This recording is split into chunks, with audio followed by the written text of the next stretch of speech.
देखो इधर ऐसा बनेगा,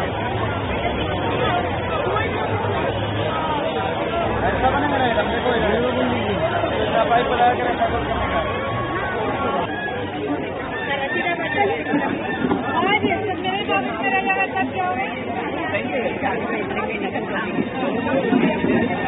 thank you ma'am, thank you.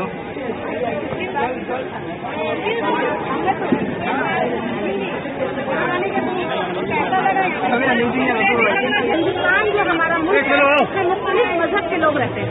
चलो ठीक है, तुम ऐसा नहीं हुआ कि हम लोगों को एक दूसरे से तकलीफ हो।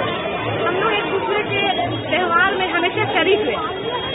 आज हम लोग इसी रेस्टोरेंट में आए हैं कि लोगों को एहसास दिला सके कि मजहब से भी ऊपर उठ की एक चीज होती है इंसानियत, और हमारा मजहब ये सिखाता है कि हम इंसानियत के लिए काम करें, चाहे वो किसी भी मजहब से वाबस्ता हो।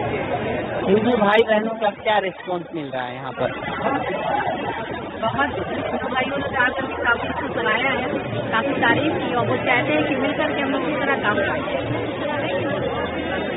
और हम लोग भी चाह रहे हैं कि आपस में भाईचारे जो खत्म होती उसको बढ़ावा दें और इस रिश्तों को मजबूत बनाएं और इंसानियत कायम करें।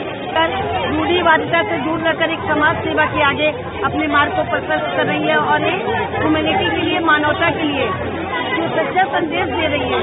जैसे हमारी गीता से इनको उपदेश मिला, तो मैं भी ये कुरान लेकर जा रही हूँ। मैं भी पढ़ूंगी कि कुरान की अच्छी बातों को, इससे आपसी प्रेम भाव बढ़ेगा। मुझे ये पता है कि कुरान जिस टाइम लिखी गई और अगर कोई उसको अच्छे से पढ़े तो वो एक बहुत ही साइंटिफिक ग्रंथ है, और उसमें वेमेन के लिए स्पेशली बहुत सारे अधिकार दिए गए हैं जो कि मतलब उसको थोड़ा मैनिपुलेट करके पेश करते हैं, इसलिए कोई असली तरह से जानता नहीं है।